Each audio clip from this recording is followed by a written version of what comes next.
Welcome to Ministry Shift Extra. We're going to pick up a theme that we looked at a week or so ago in the light of the Black Lives Matter protests, triggered, of course, by the murder of an unarmed black man in Minnesota by a police officer, but that had significant implications and reverberations around the world, not least in the UK.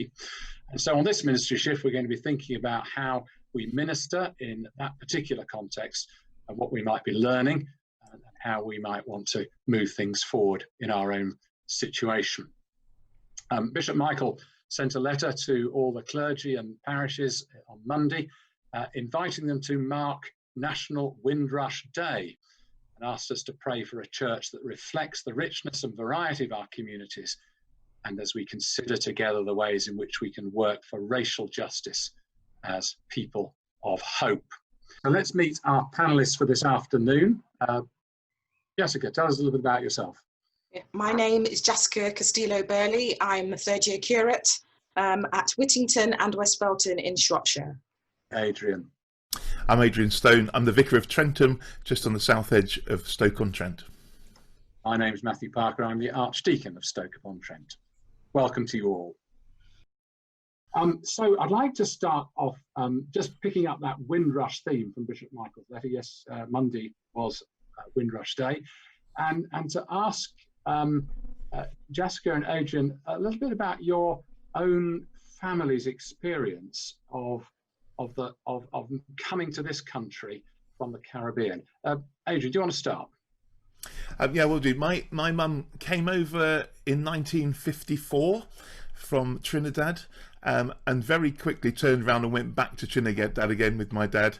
They got married out there, came over, and then went straight back because it was so difficult here in the early 50s, just post-war, and there was much better work in Trinidad. So they went back, and my dad worked on the oil out in Trinidad. But a few years later, they ended up coming back to the UK and having three of us children, and they moved into Sussex, in this under the South Downs, a little village in between Lewes and Haywards Heath, a little village called Newick, where I grew up. We were the only family who had any colour, and we would have been called the black family in the village. And look at the colour of my skin. We weren't very dark, but we were different. And no more so than when my mum, who was fully educated to be a school teacher, she taught kindergarten out in Trinidad, asked if she could help out at the local play school, not the school, nothing major, just the local play school, to help teach the children.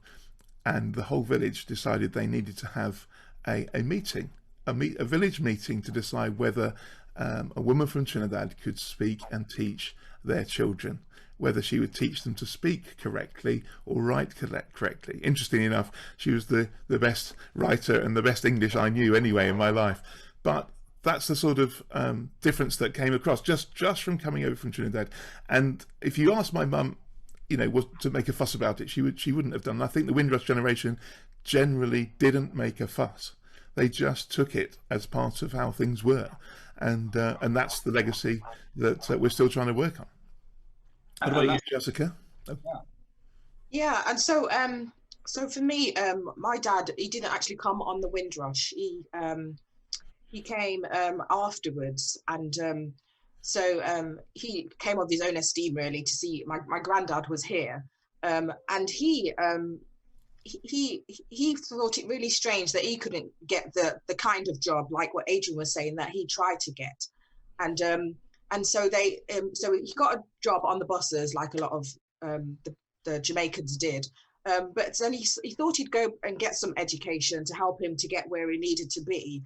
And he found out that even the level of education that they were teaching him was far below, what he had in Jamaica. He just thought if he had continued, he would have just stayed where he was. And so he never continued with his education because he just thought it was too far below him, really. He'd gone past the level that they were trying to teach him.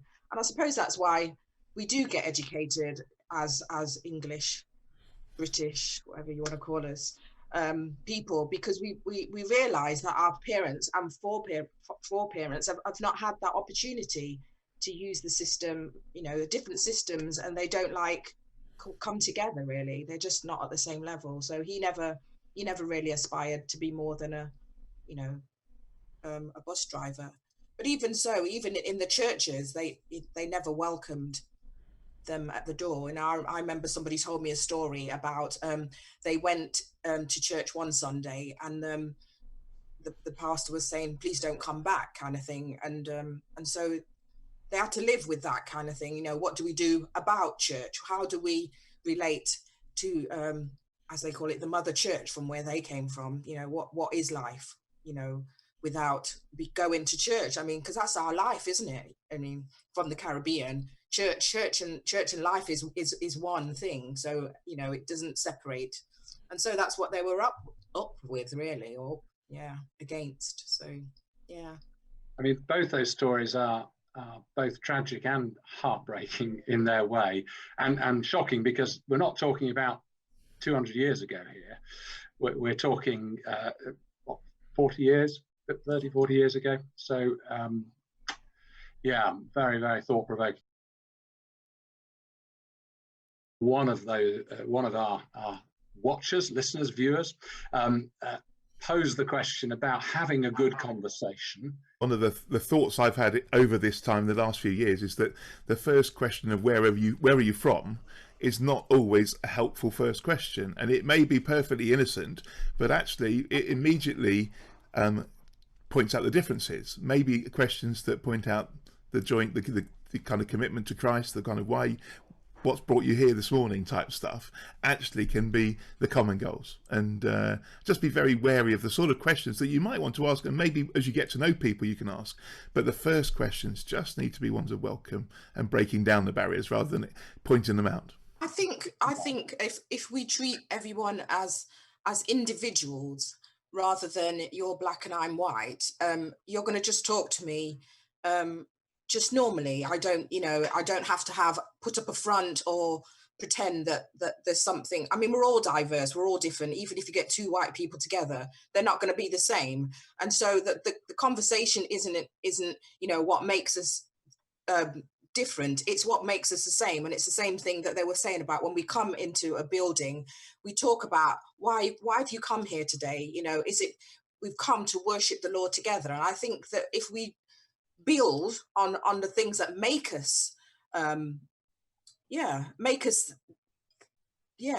us the same, or we can build on those things rather than pinpointing things that make us different. I think that's the thing that we need to be building. Relationships, once again, is, you know, one of the things, just being real, really sharing God's love and just doing what God called us to be. There's something about examining our hearts. What are our motives behind this? If our motives are to kind of grow the church family, to see people encounter Jesus, to know the barriers breaking down, then fantastic. Let's not be afraid of making the odd mistake for those motives. But at the same time, and let's not let it paralyze us either and say, well, we can't say anything if we're not going to get it right. We need to keep speaking and doing the relationship stuff. Yeah. Bristol Marvin Rees, who identifies as black and mixed race and is also a practicing Christian, was asked on an interview a week ago whether he was optimistic about the future for race relations in this country, and he replied, "I'm not optimistic, I am hopeful." So let me ask you, panel, are you hopeful when you look at the future? Definitely. Just by being who I am and where I am, and just my belief in God and the story of hope in God gives me great hope, because that is how I got here, was through hope. And so ultimately, all the way to eternity, I'm believing that God's going to do something great, because he is great. And that's all it takes, really. Just believing in a great God who just does things outside of what even you can imagine, as the scripture says, what you can imagine or think. I'm believing for that. I bring it on. That's what I want. That's what I want. Sorry. Thank you. Anyone else want to comment? I'm warily hopeful, because we've seen waves come and go, and things don't always change, and it gets deflected onto statues rather than hearts and all of that sort of stuff. So yeah, I'm hopeful things will change, but I don't like going around in circles. I prefer to think of them as a spiral, hopefully finding us to a new place.